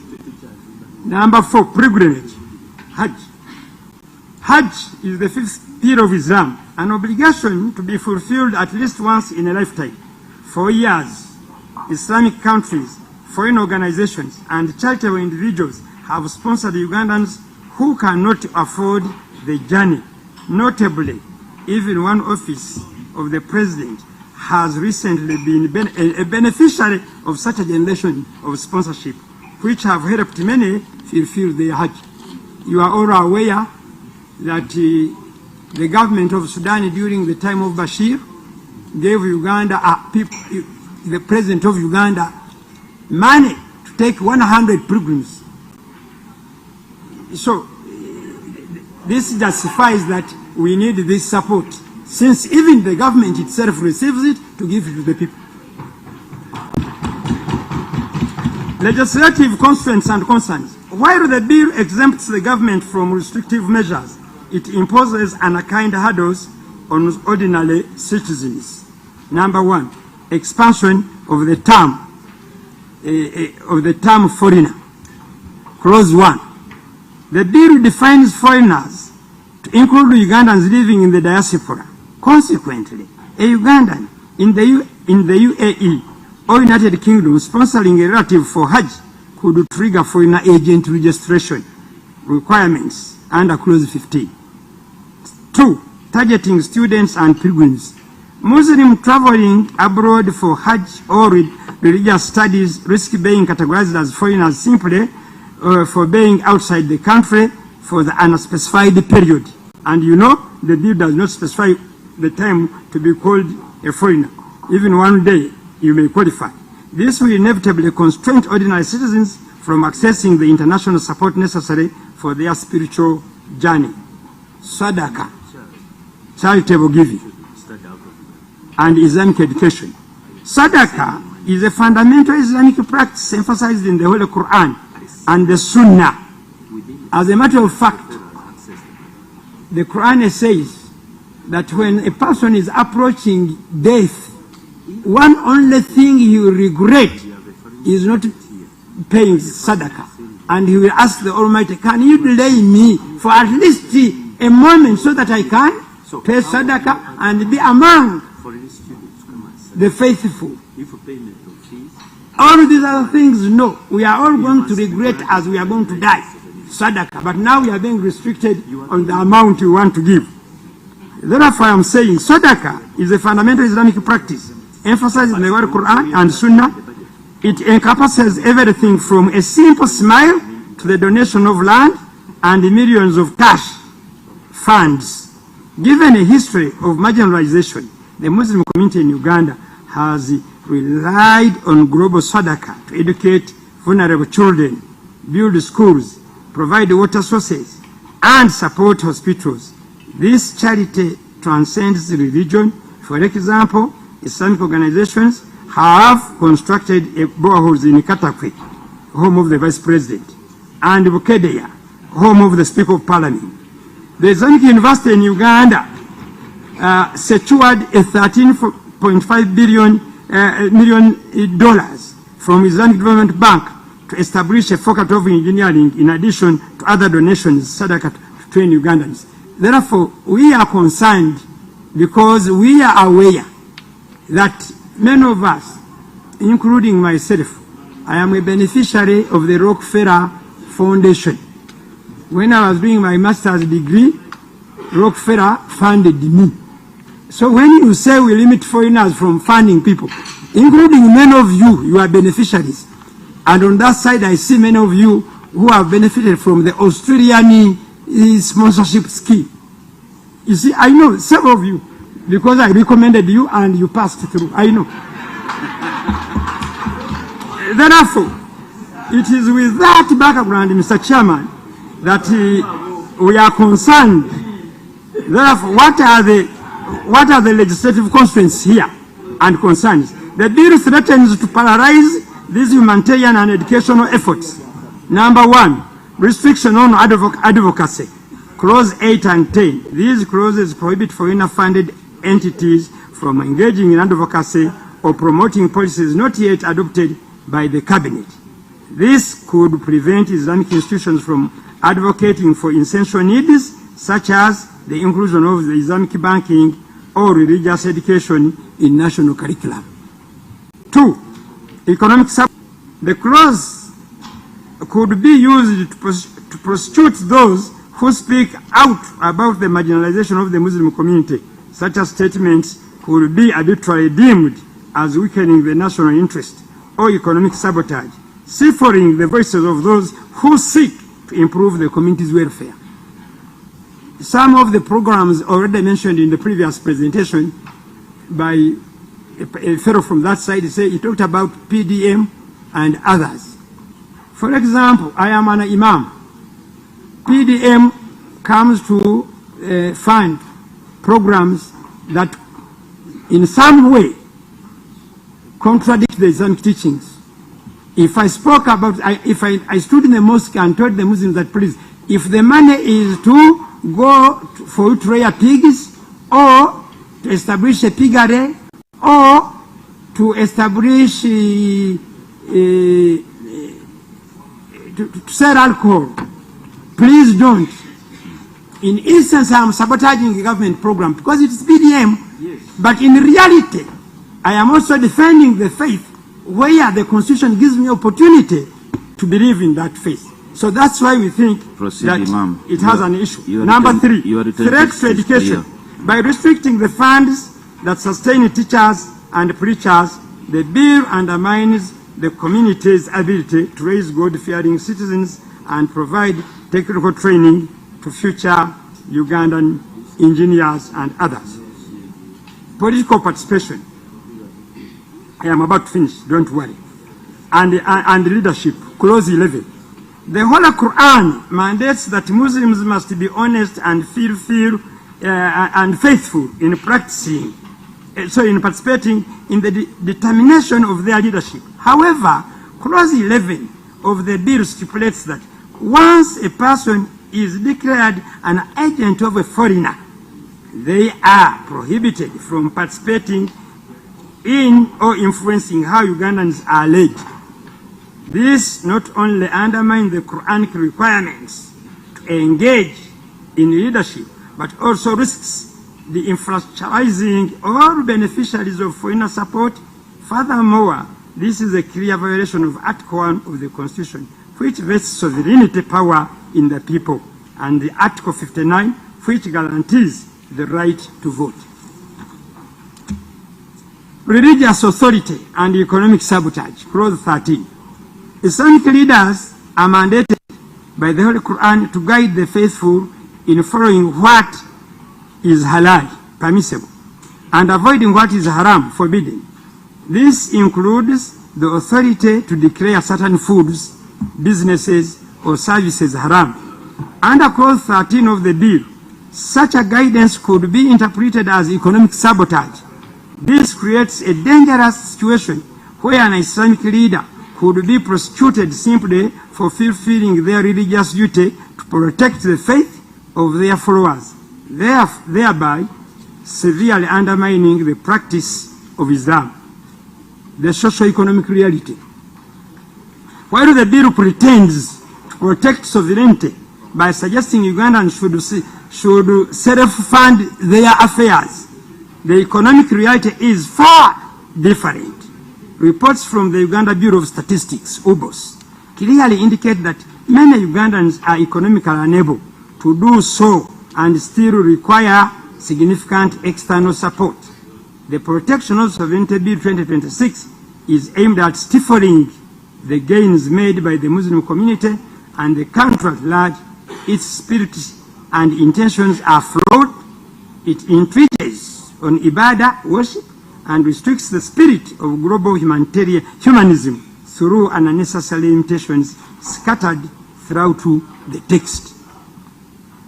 Our final appeal and call to action. We urgently appeal to the honorable members of parliament, to you, honorable members, to critically examine the Protection of Sovereignty Bill 2026. In its current form, this legislation will undermine the practice of the Islamic faith by blocking the resources necessary to sustain our places of worship and essential community projects such as water for the public and even paying school fees. One of the organizations represented here, we support 7,500 orphans throughout this country.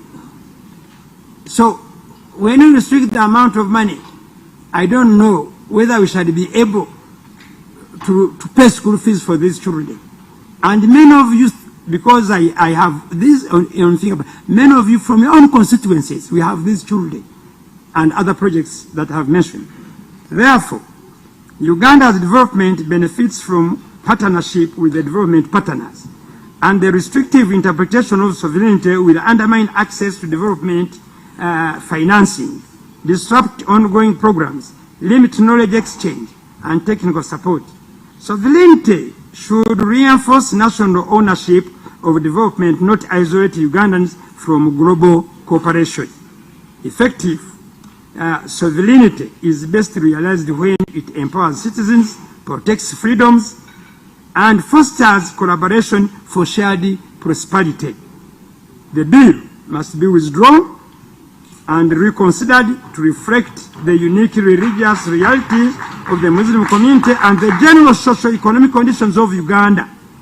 We must ensure that the freedom of worship solemnly guaranteed under Article 29 of the Constitution is not sacrificed under the guise of national security.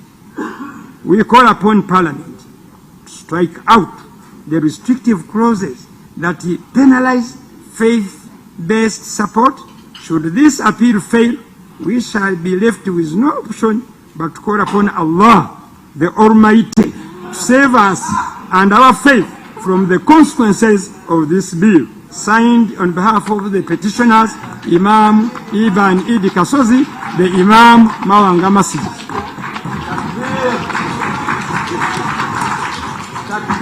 Order. Order. Order, Honorable Osman. Order. Order. Order. Now, if you, as you realize, the Imam, the submission of the Imam, is not only restricted to the Islamic faith, but it speaks to even the wider society. So I hope that the issues now are getting narrower. It is my view that the issues are now getting narrower, and I will invite colleagues to, if there are any gray areas that you wish to have some clarification on. Two colleagues, Honorable Fox and myself, I have a question, and I will start. Okay. Imam, if the bill clearly excluded all the funding that you have quoted that come in the country in respect of the activities that we have quoted, namely Salat, Zakat, Ramadan, and Hajj. If we excluded all those funds, which I think we must do, because we have demonstrated very clearly that those funds should be out of the purview. Would you support the bill? Would I support another the issue? Okay. Thank you, Honorable Chairman. Thank you very much, Imam Kasozi, for a wonderful memorandum. Only one question. Can you categorize the entire bill as haram, or there are clauses that you are amenable to considering as being halal? My procedure issue was with the previous. I'm addressing so, Chair. You cannot. Honorable Suman, you raise a substantive matter to the Imam and you will get a response. Thank you very much, Chairperson. I want in a special way to thank renowned Muslim scholar and cleric Imam Kasozi for their deliberation. I think, Chair, the concerns that have been raised speak to some of the dangers that probably could not have been anticipated in drafting this bill. But at the risk of being a devil's advocate, Imam, don't you really think that the country's sovereignty needs to be protected? Isn't there something called protection of a country's sovereignty? And if so, what ways would that sovereignty actually be protected, if not through a piece of legislation like this one? Over to you, Imam. Chair. Thank you, Chair. Imam, there are some clauses where you did not maybe spare time. Soliciting Imam's view. Like you, Chair, you did. The way, Chair, you did asking his side of the story. If at all, apart from the other issues to do with Zakat and the Hajj, would he accept the rest of the terms, the provisions in the bill? Through you, Chair, Section 28 about the inspection, which states requiring a person appointed as a minister may at any reasonable time inspect the premises of an agent of a foreigner, may request for any information that appears to him or her necessary for purposes of giving effect to this act. Specifically, what is your take on Section 28? Yes, Clause 28 of this bill.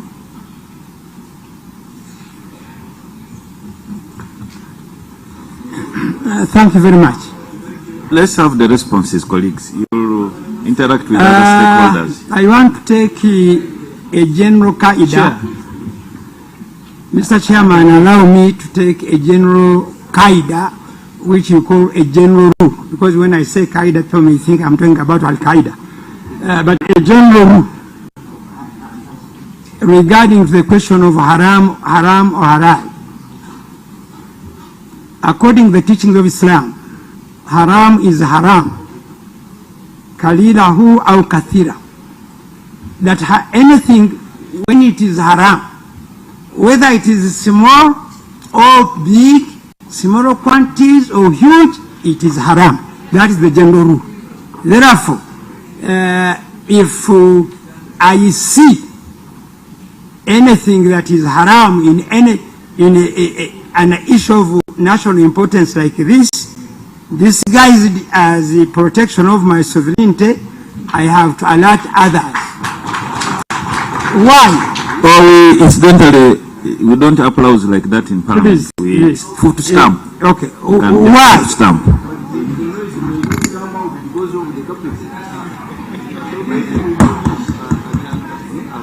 Why? And on a general issue, whether it is religious or social, as I have said, we do reject it in its entirety. Why? Because Allah subhanahu wa ta'ala in the Quran, it's verse, I think, 111, I think 11. Kuntum khayra ummat. Quran tells us that we are the best community. Chapter 3 verse 110 says, Kuntum khayra ummati ukhrijat linnas ta'muruna bil ma'ruf wa tanhauna 'anil munkar wa tu'minuna billah. You are the best community brought up from mankind. Why? You instruct people to do good and restrict them from doing wrong, and you believe in the Almighty. We are here to advise and say that any form of oppression to even your enemy, Islam hates it. In one tradition of the Prophet, he says, and this one is the Hadith al-Qudus, words are for Allah, but the one who has said, the message is from Allah, the Prophet is not saying it. The Prophet Allah says that I, your creator, I need oppression on myself and made it haram to all. وَلَا تَظَلَّمُوا, do not oppress others. This bill, according to me, is intended to oppress people in many ways, and therefore I am clear on that. Then, therefore, I am saying, Mr. Chairman, when you say if it is excluded, even when you exclude this and you leave the other, I was being asked, and Imam, you don't want, you don't want to be, if you look at in my introduction, paragraph 2, after acknowledging, I first acknowledged that it is okay, but I said, however, the authority to legislate carries a fundamental obligation to ensure that all proposals conform to the Constitution of Uganda and international human rights standards. Laws, the Protection of Sovereignty Bill, we find that it is in its current restrictive and punitive framework poses a direct threat. If they are going to remove these direct threats to human beings, we have no problem with it. Thank you so much for your indulgence. I wanted to take advantage of the presence of the Imam, whom I thank so much for this presentation. Since we started receiving stakeholders, we have had very good legal arguments, political arguments, economic arguments, cultural arguments. And now I would like to ask and benefit from the philosophical or doctrinal arguments around the concept of sovereignty. Because in my understanding or my thinking, it appears that whoever is behind this bill may not be having a clear understanding of the concept of sovereignty. And therefore, sovereignty has been invoked to probably solve something else. And I want you, if it is possible, to address us on that. What are those philosophical and doctrinal, even you could say theoretical, underpinnings around the concept of sovereignty? If we understand, me and the members of the committee, then I think it will be very helpful on how we proceed. One verse of the Quran is enough to answer him, and it comes in a form of a question. Alaysa al-ardu Allahin wasi'ah fatuhajiru fiha. So that verse restricts what you call sovereignty. by telling us that Allah will ask us when you were suffering and you did, why didn't you move? Wasn't the earth of the creation of Allah on earth so wide so that you go where you will feel comfortable? Therefore, to us, these artificial borders people talk about, hence calling people foreigners, do work against the principle with which Allah subhanahu wa ta'ala sent his messengers from Adam to Jesus to Muhammad sallallahu alaihi wasallam. And that one to me is enough, because we do not have restrictions of boundaries. And in one of the traditions of the Prophet sallallahu alaihi wasallam said that humanity is like one body. If one toy below here feels is hurt, the whole body gets what? Fever. And it is with that background, sir, Honorable Du, that I say that that verse is enough to explain. Inshallah, in your free time you can engage me. I will add many more other things that, because of the interest of time and we have many people, allow me to. The last question that somebody asked me to ask, and I thought about it. This parliament, as we speak today, is left with 15 days. Really, Mr. Chairman, how did you accept, with the limited number of days remaining, as Odu alluded to, did you take the opportunity to tackle this very critical law when you have only 15 days to go? And even, you see, presented once, the two other presentations done in the same day, the 45 days you talk about in your rules forgotten, we get worried that who is it that we are making this? Is it for the servant of Ugandans or to protect individuals who have three categories? They have three characteristics. Leaders in Africa have three characteristics. Number one, they fear people they lead. This law shows fear. Number two, they deceive or they lie people they lead. The intention of this law has a lot of lies. Lastly, they cheat people they lead. That's why they say they can confiscate money that has come to serve orphans just because it's more than 400 million at a go. Thank you so much.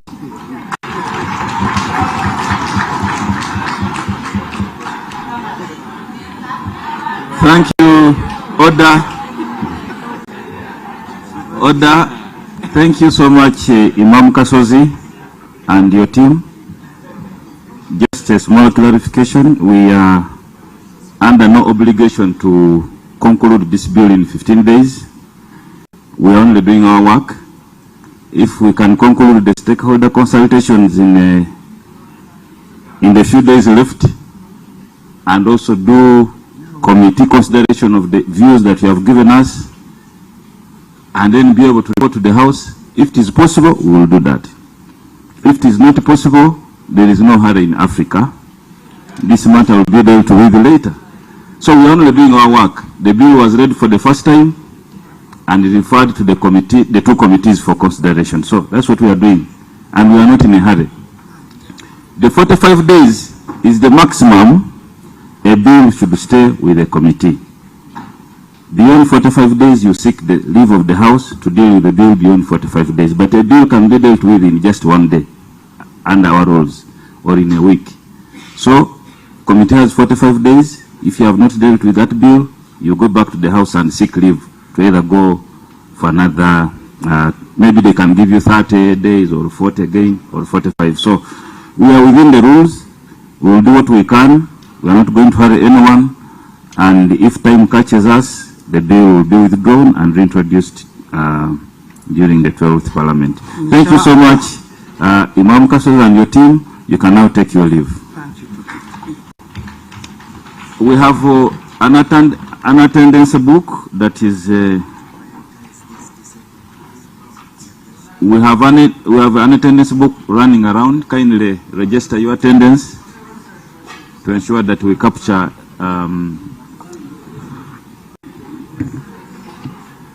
Now, I beg your indulgence, colleagues and stakeholders. You have all been involved in situations where there is an emergency, where you even have to probably even cancel your journey to attend to an emergency, for example, on the road. So we have men and women in the gowns here, the medical personnel who have left probably patients in the army. Is that what they call a committee? Chair, I can see Honorable Swambi with the FDC. People, are they presenting together? He will tell us. He will tell us. So PFA, no, FDC. PFF. Yeah. Thank you. Order. We will proceed. Thank you, Chair. 30 minutes to Honorable Swambi, 15 minutes to present, 15 minutes to interact with you. Yeah. Thank you. Thank you, Chair. I'm Yusuf Nsibambi, Member of Parliament, Maukuta County South. I'm presenting as a Member of Parliament, representing Maukuta County South, and a teacher of law for about 25 years. Yesterday, Honorable Chair, from morning to evening at 7, I was in the House before this committee. So I thank you for your kind permission for me to give my views. I've submitted the memorandum. It's just 4 pages. Actually, yesterday. Yes. Oh, yes. The committee works throughout the... Okay, before the clerk. It was Friday. I hope he has made copies, but if not, my presentation is going to be very brief. Honorable Chair and honorable members, first of all, apart from areas where I've highlighted as not adopted, I do associate myself with the bill in its entirety without modification. I also do associate myself with the memorandum presented before you by the Attorney General, which I looked at, except where I differ in this my memorandum. Mr. Chair, to understand the gist of this bill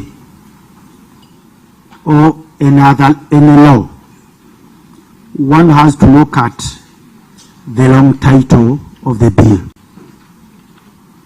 and also read the bill in its entirety, not just picking a clause and you highlight that as a problem. Under clause 1, Mr. Chairman, the bill outlines the long title with the following salient features: to provide for the sovereignty of the people of Uganda, to designate a department responsible for peace and security, and then 3, registration. There are issues of funding, which I've highlighted and I'll talk about under the long title. Mr. Chairman and honorable members, in a sentence, the bill creates a comprehensive legal regime for sovereignty, you can say integrity, of the people of Uganda. In the bill, you talk about defects, and many legal scholars and civil society are talking about existing laws, that this bill, in a way, it creates a crisis, this duplicity, that you have other laws, starting with the Constitution, Anti-Money Laundering Act, Terrorism Act, Political Organizations Act, and other laws.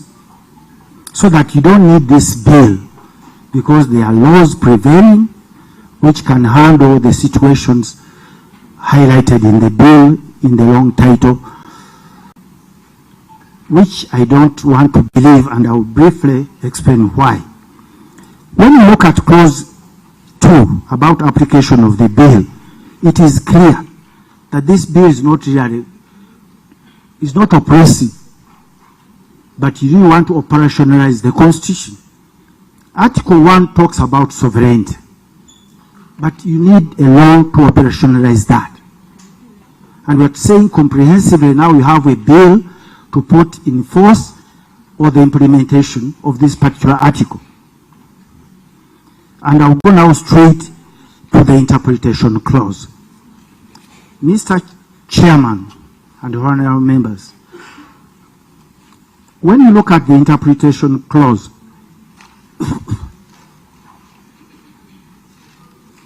specifically clause 1 of the bill provides in this act, comma, unless the context otherwise requires. And this is here a uniform or standard opening clause for most acts of parliament. But I want to dissect it in 3 areas. First, when you look at this clause, it says in this act, you just highlight that one first. In this act, then comma, you also highlight the comma, unless the context otherwise requires. And this one covers the bill. It becomes now constitutional in this act, meaning the provisions highlighted in this act are meant to handle a situation. Then comma, the comma clauses insulates the act. It becomes now comprehensive. It's not just an ordinary comma, otherwise there would be no comma. So in this act, we are talking about the Protection of Sovereignty Act. You have who is a sovereign, who is a foreigner, who is supposed to report, who has powers to regulate, the minister in this act. So when you throw me to the Constitution giving you rights, it's wrong, because the act is specifically meant to handle the protection of the sovereign of Ugandans. That's why it's in this act, and then you have a comma closing. It's statutory interpretation. It's not an ordinary talk. If you have land and buy land, and you are not a surveyor, you are not in position to determine the extent of your ownership. You have to get a surveyor. If you are not a dentist, whether your kid suffered the whole night crying and you have a problem, you go to a dentist. So now the law says in this act. Now you look at the act first, which is meant to operationalize the Constitution. And then the comma insulates. So then, for the other laws you are talking about, which causes issues of duplicity, unless the context otherwise provides. So now you look at the context. If you now a kadama, I don't know, it has become sort of like in the UAE, and you're sending money to your sick mother, then you don't fall in this category because the context otherwise provides. Statutory interpretation. So this business is saying that there are other laws. Those laws were specifically meant for that situation or purpose. I can just highlight on one law. This is called the Anti-Money Laundering Act, CAP 118. You look at the long title. Mr. Chairman, don't worry, I'll be under. The long title says, an act to provide for the prohibition and prevention of money laundering. Then it goes on, mid of the long title, in order to combat money laundering activities. Then lastly, used for money laundering purposes. Then the other line, preventing money laundering. So it's a law which was meant to control and regulate illicit activities. So when I send money to my mother for medical purposes, I don't fall under this category. Even if Financial Intelligence Agency is there to regulate the conduct of money transfers. But in the act, if that money is used to sponsor Bijambia, then in this act, and a comma applies unless the context otherwise provides. It's technical. Then, Mr. Chairman, I leave that one at that, but the total effect of the act is here to create independent and comprehensive legal regime for it to conform with the existing laws. Mr. Chair, again, when you look at Article 8A of the Constitution, I'll just read it briefly.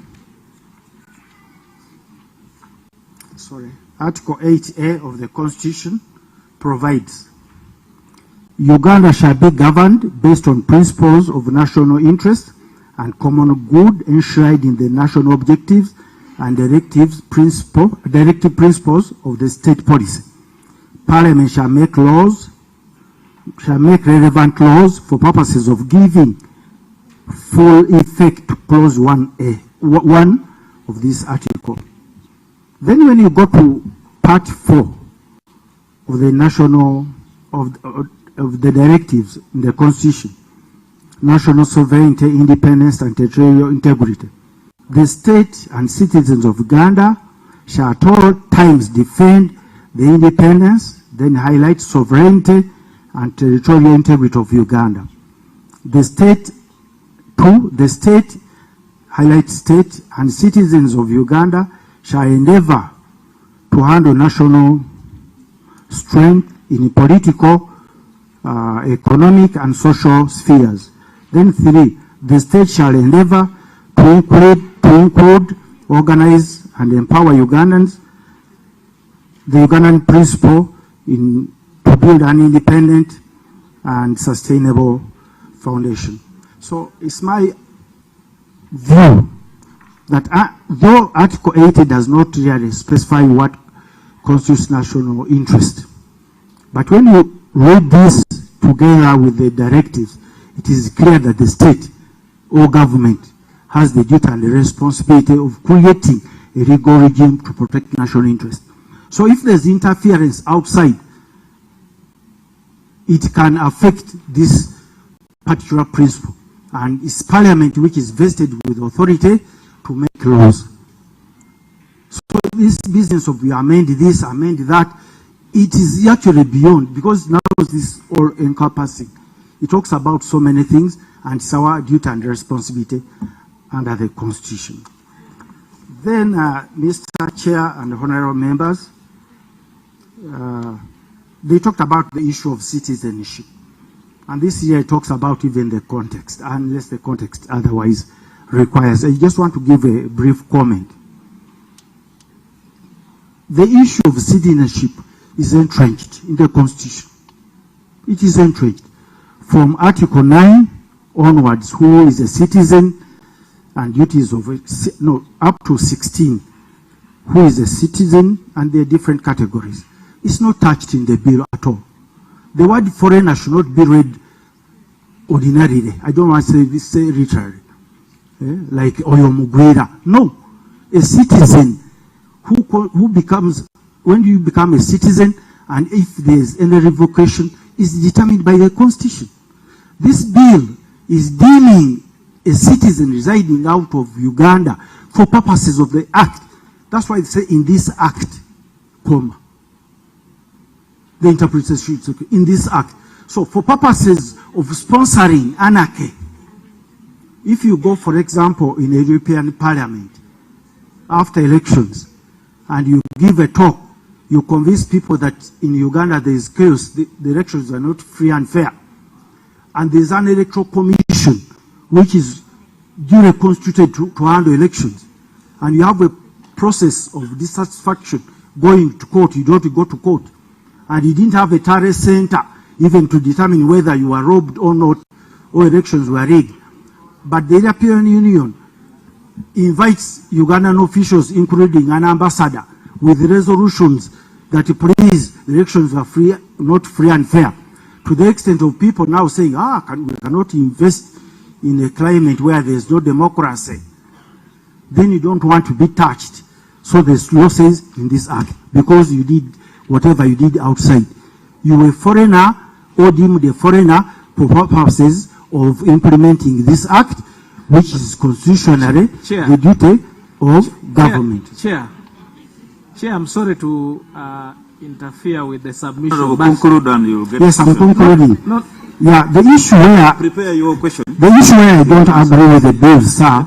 You will clarify on this one. The issue.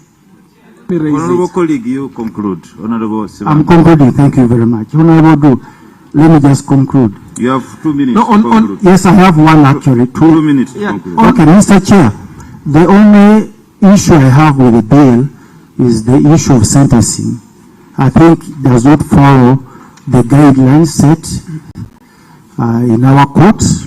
Even the fairness is a little bit disproportionate, should be proportionate. I think it must be addressed. And then lastly also, the powers of the minister must be checked somehow. The issue of cabinet. So we must have an appealable. If the minister arbitrarily did something, where do you go? Then what constitutes government policy and public interest must be defined. The informal money inflows, I think I beg to submit, Honorable Chair, is really a passionate thing, but we need this bill for the protection of our sovereignty, and I really request this Parliament, with those few amendments, I beg to submit. Thank you, Honorable Yusuf Nsibambi is the first stakeholder to appear before this committee to vote and support the bill. Doesn't he deserve an applaud?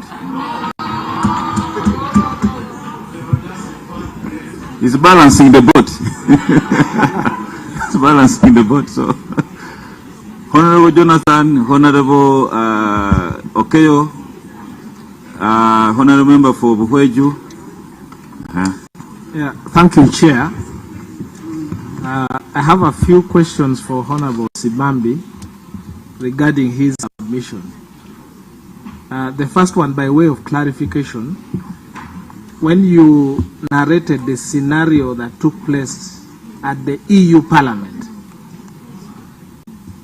were you being factual or it is a fiction? And if you are being factual, does it then occur to us as a country that whatever transpired in the EU Parliament is what has annoyed the movers of this bill, and therefore they are targeting that person, that one person who went to the EU, and they want to punish the entire country by making this proposal for us? So I want you to confirm, and if you could give us more facts around it.